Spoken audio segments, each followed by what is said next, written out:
ఐఎన్డిఏ కూటమిగా యూపీఏ మారడం వెనకాల ఉన్నటువంటి కారణం మమతా బెనర్జీ, కేజ్రీవాల్, సమాజ్వాదీ పార్టీ అఖిలేష్ని చేర్చుకోవడమే, కమ్యూనిస్టుల్ని చేర్చుకోవడం. ఇప్పుడు విచిత్రమైన పరిస్థితి ఏంటంటే కమ్యూనిస్టులు ఇక్కడ వచ్చేటప్పటికి జార్ఖండ్లో ఐఎన్డిఏ కూటమికి దూరంగా సొంతగా పోటీ చేస్తున్నామని ప్రకటించారు. లోక్సభ ఎన్నికల్లో మొత్తం 14 స్థానాల్లో 8 పోటీ చేయబోతున్నట్టు ప్రకటించింది. బీజేపీ తన అభ్యర్థులను ఇప్పటికే ప్రకటించుకుంటే ఐఎన్డిఏ కూటమి అక్కడ కేటాయించకపోవడం, సిపిఐ కేటాయించడం అనేటప్పటికీ సిపిఐ అక్కడ ఒంటరి పోరాటానికి రెడీ అయింది. మరొక వైపున తృణమూల్ కాంగ్రెస్ ఏకంగా 42 లోక్సభ స్థానాలకి అభ్యర్థులను ప్రకటించి పడేసింది.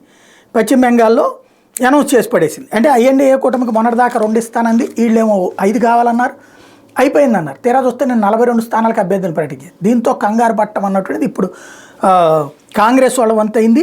రాష్ట్రంలోని మొత్తం 42 స్థానాలు టీఎంసీ అభ్యర్థులను ప్రకటించడం మీద కాంగ్రెస్ అధ్యక్షుడు మల్లికార్జున ఖర్గే స్పందించారు.